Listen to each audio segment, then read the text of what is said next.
Ճիշտ ասած 20 թվականից քայլել եմ բոլոր շարժումների հետ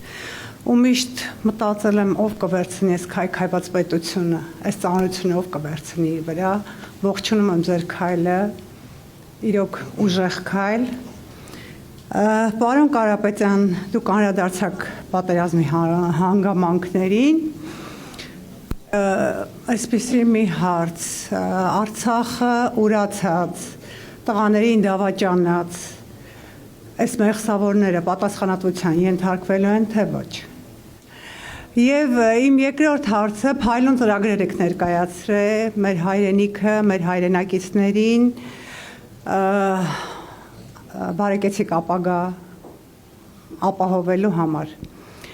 Ցանկալի էր, որ վերանայեք զոհվածների ընտանիքների մասին կետը, եթե լինի։ Երկրորդ հարցից թե զոհվածների ընտանիքները, թե ամբողջ Արցախահայությունը մեր գլխավոր խնդիրն են լինելու։ Մենք մինչև իրենց չապահովենք արժանապատիվ լավ կյանքով, կարող եմ ասել, մնացած հարցերը նույնիսկ երկրորդական են լինելու, որովհետև մարդիկ կորցրել են իրենց ամենակարևորը։ Մենք Արցախի հայատապման ժամանակ մոտ 1500 ընտանիք տեղավորեցինք Տաշիրում։ Մենք մեր հնարավորությունների սահմաններում ամեն ինչ արել ենք, հիմա անելու ենք պետության հնարավորությունների սահմաններում։ Պետությունը պետք է կանգնի բոլոր այն մարդկանց կողքին, ովքեր հայրենիքի համար թե զոհվել են, թե վիրավորվել են։ Դա անպայման պետք է լինի, իսկ ինչ վերաբերվում է պատժվելուն, ես ասել եմ արդեն,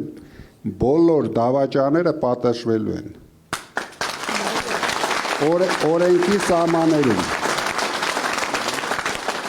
Կարգով պարոն վարչապետ։ Շնորհակալություն։ Դու ամենալավն ես, վարչապետյան։ Ես հարց չունեմ, սիրելի ժողովուրդ։